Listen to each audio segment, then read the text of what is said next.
خادم رسول الله صلى الله عليه وسلم ومن أهل الصفة. Today's hadith is the collection of Imam Muslim and some other collections, and it's with an authentic chain of narration. And it's narrated by a Sahabi that we know his name. I personally, I don't want to pretend I'm a specialist in hadith, but I don't really know a lot of hadith that he narrated. But we have this very famous, very nice little short hadith. And he was the servant of the Prophet ﷺ, a young man. And a lot of people, some of the young Sahaba always served the Prophet ﷺ. Now we'll talk about that a little bit. They were there to take care of his needs and all that. Someone in the status of the Prophet ﷺ running everything that he was doing, the ummah. He needed people around him to help him with that, and also to learn from him, because that's we'll talk about that in a sec. And also he was min ahl al-Suffa. He was I'm sure most people know what the Suffa is. It's a little corner in the Masjid Nabawi where people stayed. Some people were homeless. They just lived there. Others they came from distance and they didn't know where to go. So they lived and actually slept and ate and lived in a corner of the still there. You can see it if you go. And the Masjid Nabawi, and they would pray and hear the Prophet ﷺ and his sermons and hadith and all that, and they learned from him. And they went back home after 2-3 weeks or 2 months or whatever time to implement what they learned. And on top of it, they would also teach the others, and that's how it worked.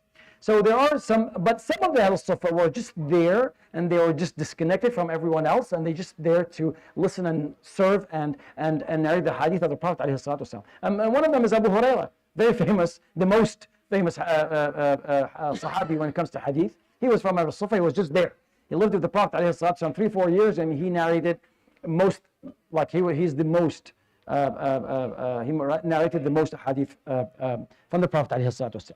So this Sahabi, Rabيعة ibn Ka'b al-Aslami, he was the servant, and so one day, قال فقال رسول الله صلى الله go back to the خادم رسول الله صلى الله عليه وسلم ومن أهل الصفة قال كنت أبيت مع رسول الله صلى الله عليه وسلم فآتيه بوضوئه وحاجته. I used to sleep close where the Prophet عليه الصلاة والسلام and pay attention, and I would bring him his water if he needed to do wudu or whatever he needed.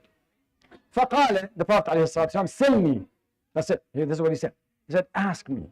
And this is a sunnah that we all should practice, and the speaker I'm giving myself advice first.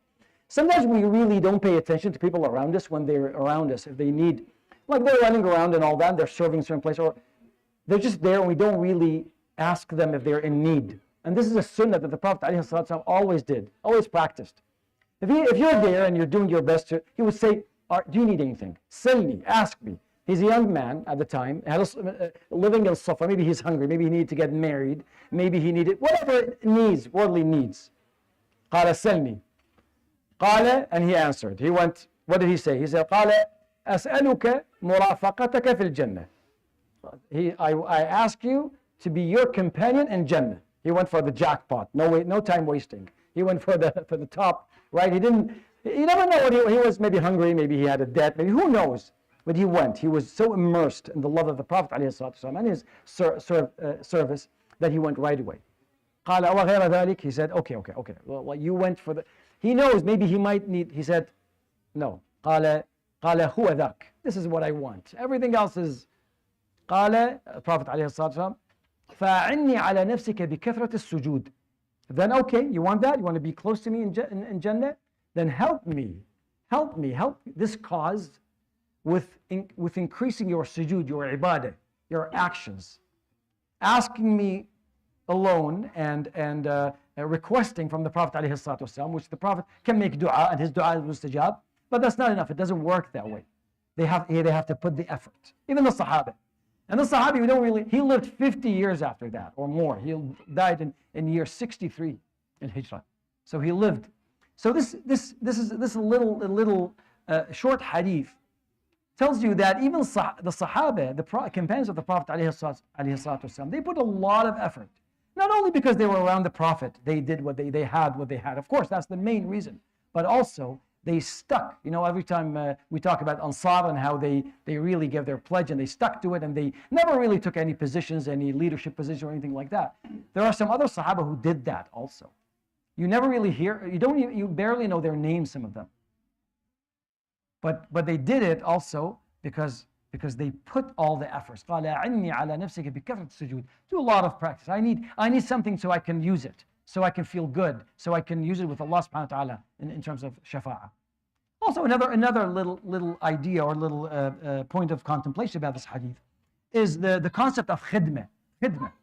This is a very common concept. We don't do this anymore.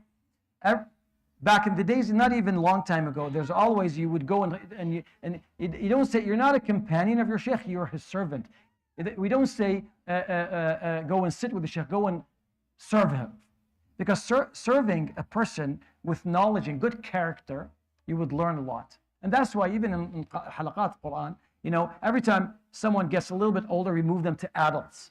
Because you want them to sit with men, you want them to sit with people, grown-ups, so they can learn those characters. You learn a lot when you serve someone with character and with knowledge. And unfortunately, we don't do this a lot. We don't do it. This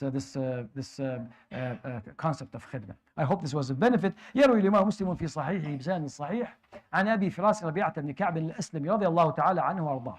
قال خادم رسول الله صلى الله عليه وسلم ومن أهل الصفة. قال كنت أبيت مع رسول الله صلى الله عليه وسلم فآتيه بوضوئه وحاجته. فقال صلى الله عليه وسلم سلني فقلت أسألك مرافقتك في الجنة. قال أو غير ذلك؟